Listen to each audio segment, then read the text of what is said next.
প্রিয় চাকরি প্রত্যাশী ভাই বোনেরা, আশা করি সকলে ভালো আছেন।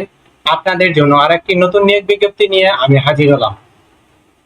আপনারা দেখতে পাচ্ছেন বাংলাদেশ পল্লী বিদ্যুতায়ন বোর্ড এর নতুন বিজ্ঞপ্তি প্রকাশিত হয়েছে। এই নিয়োগ বিজ্ঞপ্তি সম্পর্কে বিস্তারিত জানতে পারবেন আমাদের এই ভিডিওটির মাধ্যমে। তাই ভিডিওটি স্কিপ না করে ভিডিওটি শুরু থেকে শেষ পর্যন্ত অবশ্যই ধৈর্য সহকারে দেখবেন।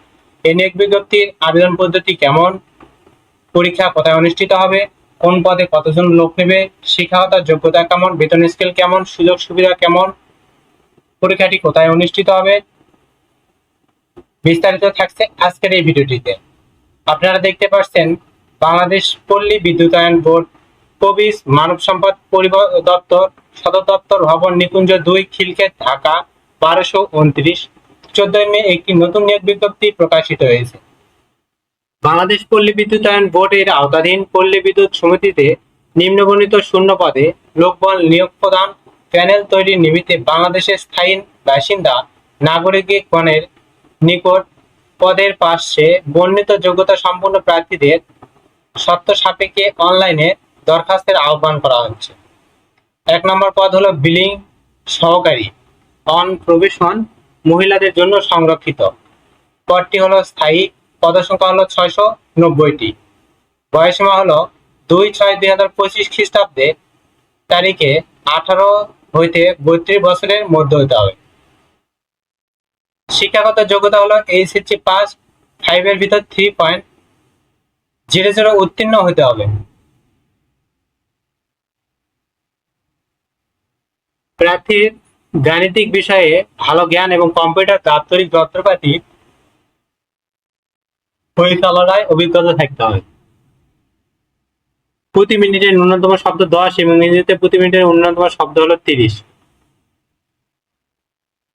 2 নম্বর পদ হলো মিটার কাম মেসেঞ্জার, চুক্তিভিত্তিক। এই নিয়োগটি হলো সম্পূর্ণ, এই পদে নিয়োগ হলো সম্পূর্ণ চুক্তিভিত্তিক নিয়োগ। পদের সংখ্যা হলো 1460, অর্থাৎ 1460টি। বয়সীমা হলো 2/6/2025 তারিখে 18 থেকে 25 বছর মধ্য হতে হবে। প্রার্থীকে অবশ্যই এসএসসি পাস হতে হবে, যোগ বিয়োগ গুণ ভাগে ভালো দক্ষতা থাকতে হবে এবং গ্রামগঞ্জে কাজ করার মন মানসিকতা থাকতে হবে। বেতন স্কেল হলো 14,700 এবং অন্যান্য ভাতা অনুযায়ী প্রযোজ্য হবে। প্রার্থীর বয়স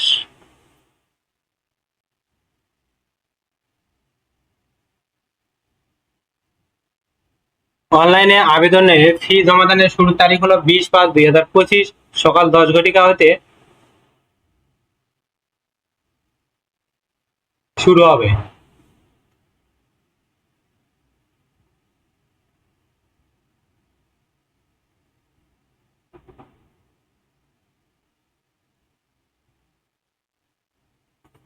এবং এ নিয়োগের 1 নং পদের জন্য ট্রেডার সার্ভিস চার্জ 112 টাকা, 2 নং পদের ট্রেডার সার্ভিস চার্জ সহ 56 টাকা পরিশোধ করতে হবে এবং অনগ্রসর প্রার্থীদের ক্ষেত্রে অবশ্যই 56 টাকা পরিশোধ করতে হবে।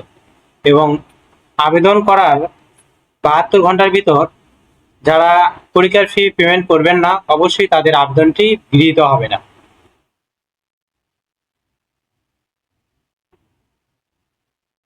এই পদের পরীক্ষা ঢাকার বিভিন্ন শিক্ষা প্রতিষ্ঠানে অনুষ্ঠিত হবে এবং এ পদের পরীক্ষাগুলো লিখিত, এমসিকিউ ও রচনামূলক এবং 1 নং কর্মীদের জন্য কম্পিউটার ব্যবহারিক গ্রহণ করা হবে।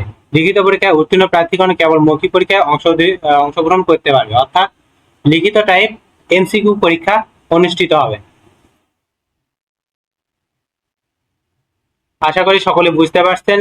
পরবর্তী ভিডিওতে নতুন কোনো জব সার্কুলার বা গুরুত্বপূর্ণ ভিডিও নিয়ে হাজির হবো। ততক্ষণ আপনারা ভালো থাকবেন, সুস্থ থাকবেন। যারা আমাদের ইউটিউব চ্যানেল নতুন, অবশ্যই আমাদের ইউটিউব চ্যানেলটি সাবস্ক্রাইব করে বেল আইকনটি অন করে রাখবেন। ধন্যবাদ।